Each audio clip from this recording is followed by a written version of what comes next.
अगर ये अरावली नहीं रहे तो ये जो मानसून आता है, बारिश वगैरह होती है, तो ये फ्री फ्लो जाएगा सीधा अपने पाकिस्तान की साइड। तो जो बारिश अपने राजस्थान हरियाणा वगैरह है वो यहाँ तक रुकती है अरावली के कारण, वो पाकिस्तान की तरफ डाइवर्ट हो जाएगी। तो यहाँ का मानसून उधर बरसेगा। अभी एक न्यूज़ है जो बहुत वायरल चल रही है अरावली रेंज के बारे में। तो वो क्या है और क्या कंट्रो चल रही है, क्या न्यूज़ है, कुछ बताएंगे आप उस बारे में? अरावली जैसे ये राजस्थान हरियाणा और अपना दिल्ली के एरिया में अरावली जो अपन देखते हैं श्रृंखला है पूरी। और इससे कई नदियाँ भी आ रही है, राजस्थान में भी आ रही है, लूनी वगैरह कई सीजनल नदियाँ हैं।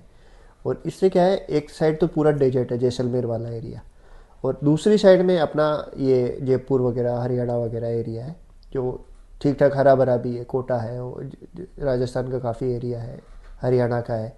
तो डेजर्ट एरिया क्या है वहाँ है जैसलमेर में, जैसे धूल मिट्टी वगैरह, और वहाँ पे गर्म हवाएं चलती है, धूल मिट्टी भी काफ़ी उड़ती है। तो ये अरावली से टकरा के वहीं अरावली के वहीं रुक जाती है, इस एरिया में नहीं बढ़ पा रहा। तो वो जैसलमेर वाला एरिया है वो इधर नहीं बढ़ पा रहा। अगर ये अरावली नहीं हो तो ये एरिया इस साइड में बढ़ जाए। तो अभी पहले तो क्या है, अरावली प्रोटेक्टेड है, ये नेचुरल अपना वो प्रोटेक्टेड एनवायरनमेंट प्रोटेक्शन के अंडर में ये जो हिल्स है नदियां हैं उनसे अपन छेड़छाड़ नहीं कर सकते, ये प्रोटेक्टेड होती है। तो अभी सरकार ने क्या है, कोर्ट सुप्रीम कोर्ट में एफिडेविट दिया कि 100 मीटर से नीचे की जो भी पहाड़ियाँ हैं उनको आप अरावली कंसिडर नहीं करें। तो उसके कारण क्या है कि अरावली की हाइट इतनी नहीं है, अरावली फैली हुई ज़्यादा है पर ऊंचाई इतनी नहीं है। तो इसके 80 से 90% जो पहाड़ियाँ हैं ना वो अरावली की डेफिनेशन में ही नहीं रहेगी। अगर ये सुप्रीम कोर्ट ने एक्सेप्ट भी कर लिया इसको, तो अब ये अरावली की जब कंसिडर ही नहीं होगी तो ये प्रोटेक्टेड भी नहीं रही। तो फिर इसको अपन जैसे चाहे खोद सकते हैं, जैसे चाहे इसको यूज कर सकते हैं, माइनिंग कर सकते हैं, हटा सकते हैं। तो फिर अब अभी तो वो है कि गवर्नमेंट वगैरह कह रही है कि हम इसको प्रोटेक्टेड ही रखेंगे। पर अगर एक बार उसकी बाउंडेशन हट गई, वो प्रोटेक्टेड एरिया ही नहीं रहा, तो फिर कभी भी अपन उसको मिसयूज हो सकता है उस चीज़ का। तो इसके लिए लोग प्रोटेस्ट कर रहे हैं कि ये कल को अरावली से छेड़छाड़ होती है, और इससे क्या है लोगों की भावनाएं भी जुड़ी हुई है। राजस्थान तो वैसे भी इलाका माना जाता है कि जैसे खेजड़ी था यहाँ पे, तो खेजड़ी के लिए यहाँ की राजस्थान की महिलाओं ने अपने सिर तक कुर्बान कर दिए थे खेजड़ी को बचाने के लिए। तो ये राजस्थान का थोड़ा है कि यहाँ के लोग जो नेचर वगैरह प्रोटेक्ट करने के हिसाब से तो रहते हैं। तो उन्होंने कहा कि अरावली से भी छेड़छाड़ नहीं होनी चाहिए, और सही भी है, इसका नेगेटिव इम्पैक्ट बहुत ज़्यादा है। तो इसलिए अब वो लोग बाग प्रोटेस्ट वगैरह के कर रहे हैं कि नहीं, ये जो सुप्रीम कोर्ट ने रूलिंग दी है इसको रिवाइज करें, और इसकी 100 मीटर वगैरह की कंडीशन नहीं रखे।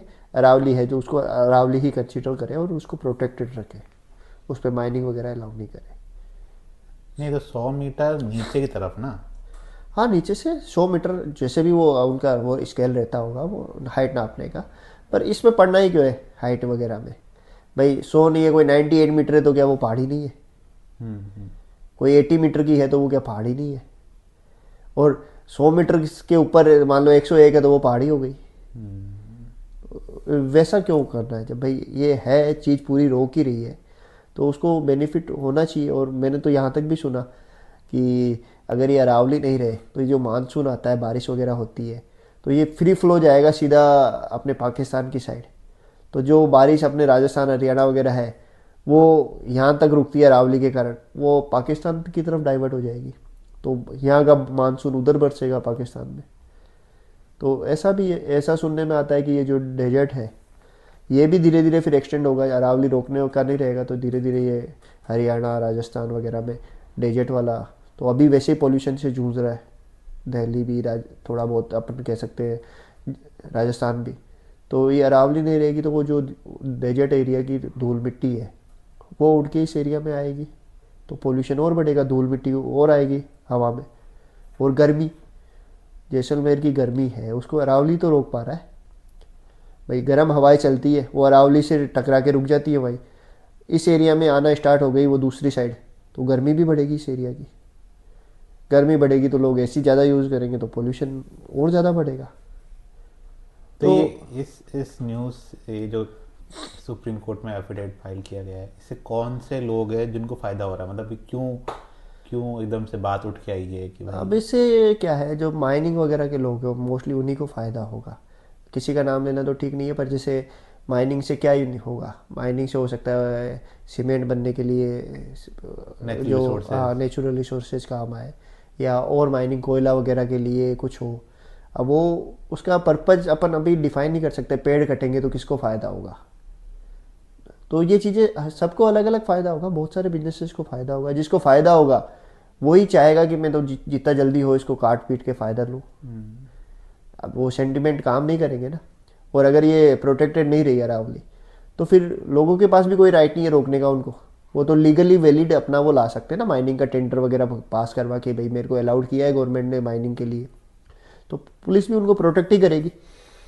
तो ये फ़ायदा तो मोस्टली काफ़ी इंडस्ट्री को होगा। फर्नीचर के लिए लकड़ियाँ चाहिए, उस फर्नीचर इंडस्ट्री को भी होगा। सीमेंट के लिए वो चाहिए अपने को रॉ मटेरियल, उसको भी होगा। और कंस्ट्रक्शन वालों को भी होगा, पत्थर भी मिलेंगे, मिट्टी भी मिलेगी, बजरी मिलेगी। तो फ़ायदा तो काफ़ी कुछ होगा। और माइनिंग से और कुछ भी निकलता है टाइप का कोयला वगैरह, तो उन इंडस्ट्री को फ़ायदा होगा। ये तो बात हुई कि भाई एफिडेविट सबमिट हो गया, अब बचाने के तरीके क्या हैं, मतलब कैसे इस चीज़ को रोका जा सकता है, क्या कदम उठाए जा सकते हैं आपके अनुसार? बचाने का तो यही है, लोग बाग इसका बहुत ज़्यादा विरोध कर ही रहे हैं।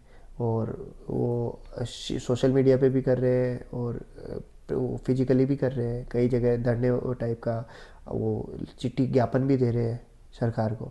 तो इसमें सरकार भी हो सकती है अपना एफिडेविट वापस ले ले, अरावली को जो कंसिडर नहीं करने का 100 मीटर से नीचे, उसको सरकार अपना गुड फेथ रखते हुए उसको वापस ले ले। या सुप्रीम कोर्ट उसको स्वतः संज्ञान लेके उसको रिवाइज कर दे कि नहीं, ये 100 मीटर वाली कंडीशन अरावली के लिए ठीक नहीं है। क्योंकि और एक मेजर स्टडी भी हो सकती है, इसको होल्ड कर दे। और जो भी एक मेजर स्टडी है, जो अच्छे लेवल के इंस्टीट्यूट है अपने आईआईटी वगैरह या और जो भी, तो एनवायरनमेंट पे क्या इम्पेक्ट पड़ेगा और होगा। तो एक बार का इसको मतलब, या तो मेरे हिसाब से तो सबसे बढ़िया है कि नेचुरल रिसोर्स है तो इसको हटाई पूरा क्वेश्चन कर देना चाहिए चीज़ को। अरावली प्रोटेक्टेड ही रहना चाहिए। इससे कई नदियाँ भी निकल रही है, पानी भी सुरक्षित रह रहा है। जो पानी है उसको, बारिश का पानी है उसको होल्ड करने में अरावली काफ़ी हेल्प करता है। वरना जो थार वाला एरिया है, डेजर्ट वाला, वहाँ पे पानी की भी कमी है।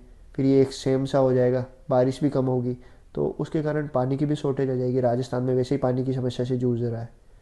तो एक बार नेचुरल रिसोर्स है, इतने सालों से कुछ भी नहीं था जब भी अरावली था लोग कहते हैं, तो उस हिसाब से इसको प्रोटेक्टेड ही रखना चाहिए। जंगल है, जानवर रहते हैं, हवाएं रोकता है, और ये दिक्कत भी किसी को क्या ही दे रहा है। अब रही बात नेचुरल रिसोर्स की, तो इतने नेचुरल रिसोर्स आ ही रहे अपने पास। अब इतनी अपने को क्या है, कभी फ्यूचर में किसी आने वाली जनरेशन के लिए भी कुछ छोड़ दो, वो यूज ले लेगी, लेना होगा तो हम भी उसको यूज ले। जैसे अभी वो कहावत भी है मारवाड़ी में कि जो अपने पुरखों की ज़मीन वगैरह बेचता है वो बेटा कुपूत ही कहलाता है, सपूत तो बेचता नहीं है। तो ये अपनी पुरखों की है नेचुरल रिसोर्स, तो इसको अपन बेच बाच के क्यों कपूत बनना चाह रहे हैं। इसको एज इट इज सेव रखो ना। हम बढ़ा नहीं सकते, नई अरावली नहीं बना सकते, पर है उसको तो सेफ रखो।